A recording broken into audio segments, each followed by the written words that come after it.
നമ്മൾ ഒരു 9 മാസം കഴിഞ്ഞിട്ട് കല്യാണം.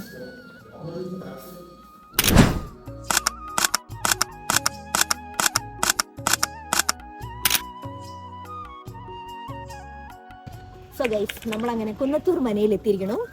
ഇപ്പം സമയം 5:26 ആയിട്ടുണ്ട്, വൈകുന്നേരമായി. പക്ഷേ ഇവിടെ ഒരു കല്യാണം അങ്ങനെ ഉണ്ടെന്ന് തോന്നുന്നു.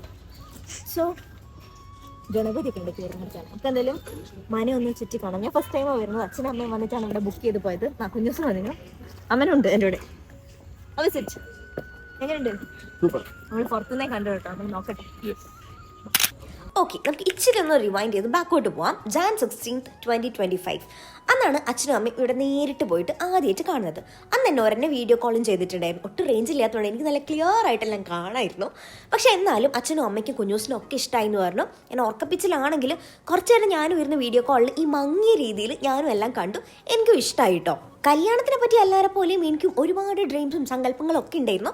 പക്ഷേ ചെറുപ്പം തൊട്ട് അല്ലെങ്കിൽ കുറേ കാലം തൊട്ട് ഞാൻ കേട്ടിട്ടുള്ളത് കല്യാണം എൻ്റെ വീട്ടിൽ നിന്നായിരിക്കും, വീട്ടിലെ മുറ്റത്തൊരു മണ്ഡപം, ആ ഒരു രീതിയിലാണ്. അതുകൊണ്ട് തന്നെ പുറത്തുനിന്നുള്ള ഒരു കല്യാണത്തിനെ പറ്റി ഞാൻ ചിന്തിക്കാത്തതുകൊണ്ട് ഏതൊരു സ്ഥലത്തുനിന്ന് കല്യാണം നടത്തണമെന്നോ അങ്ങനെ ഒരു ചിന്ത എൻ്റെ മനസ്സിലേ ഇല്ല. അതുകൊണ്ട് ഇങ്ങനത്തെ ഒരു വേനു ഞാനായിട്ട് കണ്ടുപിടിച്ചതല്ല, അച്ഛനും അമ്മയും തന്നെ പോയി കണ്ടുപിടിച്ച് അവരായിട്ട് അഡ്വാൻസ് ചെയ്തൊക്കെ ചെയ്തതിന് ശേഷം മാത്രമാണ് നാട്ടിൽ വന്നപ്പോൾ ഞാനിത് കണ്ടത്. അല്ലാണ്ട് എൻ്റെ ഇഷ്ടത്തിന് ഓക്കെ എനിക്ക് ഇവിടുന്ന് വേണമെന്ന് ഓർത്ത് ബുക്ക് ചെയ്തതല്ല കേട്ടോ. കമ്മിങ് ബാക്ക് ടു നമ്മൾ ഇപ്പം നടന്നുകൊണ്ടിരിക്കുന്ന സമയം ഏപ്രിൽ ഞാൻ നാട്ടിൽ വന്ന സമയത്ത് മെയിൻലി ഞാൻ വന്നത് വെഡിങ് സാരി പർച്ചേസിന് വേണ്ടിയിട്ടാണ്. അപ്പം വീട്ടിലേക്ക് പോണ വഴിക്ക് ഓക്കെ എന്നാൽ കുന്നത്തൂർ മനയിലൊന്ന് ഇറങ്ങിയ കുന്നത്തൂർ മന കാണാലോ എന്ന് വെച്ചിട്ടാണ് ഇപ്പം നമ്മൾ കുന്നത്തൂർ മന കാണാൻ വന്നിട്ടുള്ളത്. ഞാൻ പോയ ദിവസം അവിടെ എന്തോ ഒരു പരിപാടി നടന്നിട്ടുണ്ടായിരുന്നു, അതിൻ്റെ ചില കാര്യങ്ങളൊക്കെ അവിടെ നടക്കുന്നുണ്ടായിരുന്നു. എന്നാലും അവിടെ എത്തി പുറത്തിറങ്ങി ആദ്യമായിട്ട് മന കണ്ടപ്പം എനിക്ക് ഭയങ്കരമായിട്ട് ഇഷ്ടപ്പെട്ടു. എന്തൊരു രസമാണ്. എനിക്ക് പഴയ കെട്ടിടങ്ങളൊക്കെ ഇഷ്ടമാണ് കേട്ടോ. ഈ 4 കെട്ട് 8 കെട്ട് 8 കെട്ടൊന്നും നമ്മൾ ഒരുപാട് കണ്ടിട്ടില്ലെങ്കിലും 4 കെട്ട് വീടൊക്കെ എനിക്ക് ഭയങ്കര ഇഷ്ടമാണ്. അപ്പം ഇതാണ് നമ്മൾ എത്തിയിട്ട് ആദ്യം കാണുന്നത്. ആൻഡ് ഞാൻ പറഞ്ഞല്ലോ ഓൾറെഡി എന്തോ ഒരു ഫംഗ്ഷൻ നടക്കുന്നുണ്ടായിരുന്നു. പക്ഷെ അവിടെ ഗാലേൻ്റെ ആൾക്കാരുണ്ടായിരുന്നു. അപ്പോൾ അവർ നമ്മളെ ചുറ്റും എന്തൊക്കെയാണ് എങ്ങനെയൊക്കെയാണ് അവർ അറേഞ്ച്മെൻറ്റ്സ് എന്നൊക്കെ കാണിച്ചു തരാൻ വേണ്ടിയിട്ട് കൊണ്ടുപോയി. ഇതാണ് നടുമുറ്റം. ഇവിടെ നിന്നാണ് നമ്മൾ കല്യാണം പ്ലാൻ ചെയ്തത്. ആൻഡ് നമ്മളെ കല്യാണത്തിന് വളരെ കുറച്ച് ഇൻറ്റിമേറ്റ് ഫാമിലി മെമ്പേഴ്സ് മാത്രമേ ഉള്ളൂ. അതുകൊണ്ട് ചെറിയൊരു പരിപാടിയാണ്. അപ്പോൾ നമുക്ക് ഉള്ളിൽ തന്നെ നടത്തണം എന്നുണ്ടായിരുന്നു.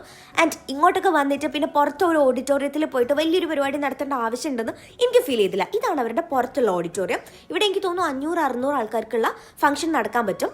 എന്തുകൊണ്ടാണ് ഞാനിത് പറയുന്നത് വെച്ചാൽ ഞാൻ ഫോട്ടോസ് ഇട്ടപ്പോൾ ചോദിച്ചിട്ടുണ്ടായിരുന്നു ഇവിടെ ഇൻറ്റിമേറ്റ് കല്യാണങ്ങൾ മാത്രമേ നടക്കുള്ളൂ എന്ന്.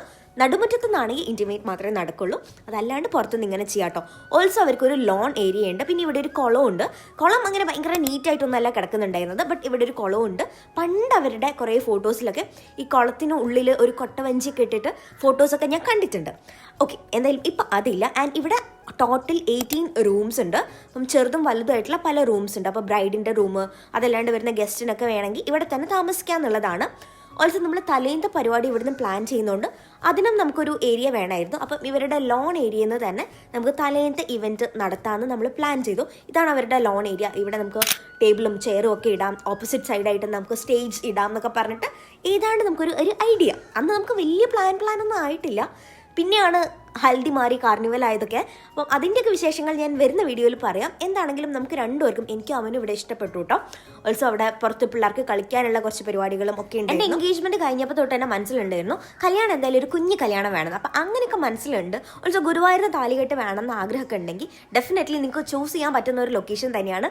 ഭയങ്കര ഭംഗിയുള്ള ഒരു ട്രഡീഷണൽ ടച്ചുള്ള ഒരു ലൊക്കേഷൻ തന്നെയാണ് കുന്നത്തൂർ മന. ഞാനിപ്പം കല്യാണത്തിന് ശേഷമാണല്ലോ ഈ വീഡിയോസൊക്കെ വോയിസ് ഓവർ ചെയ്യാൻ സ്റ്റാർട്ട് ചെയ്യുന്നത്. സോ എനിക്ക് ആഫ്റ്റർ കല്യാണവും പറയാൻ പറ്റും ലൊക്കേഷൻ ആസറ്റ്സ് എല്ലാവർക്കും ഇഷ്ടപ്പെട്ടിട്ടുണ്ടായിരുന്നു. പിന്നെ എനിക്ക് പറയാനുള്ളത് ഇവിടുന്ന് കല്യാണം നടത്തുമ്പം നമുക്കങ്ങനെ വേറെ അഡീഷണൽ ടെൻഷനുകളൊന്നുമില്ല.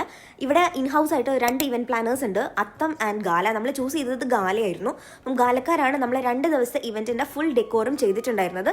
ഡെക്കോർ ആസറ്റ്സ് അടിപൊളിയായിരുന്നു. നല്ല രസമുള്ള നല്ല ഭംഗിയുള്ള ഡെക്കോർ തന്നെയായിരുന്നു 2 ദിവസത്തേക്കും. ആൻഡ് കാർണിവലിന് വേണ്ടിയിട്ട് ഞാൻ പറഞ്ഞതൊക്കെ അതേപോലൊക്കെ തന്നെ ചെയ്തിട്ടുണ്ട്. സോ ഇനി നമുക്ക് നെക്സ്റ്റ് വീഡിയോ ആയിട്ട് കാണാം. Till then bye.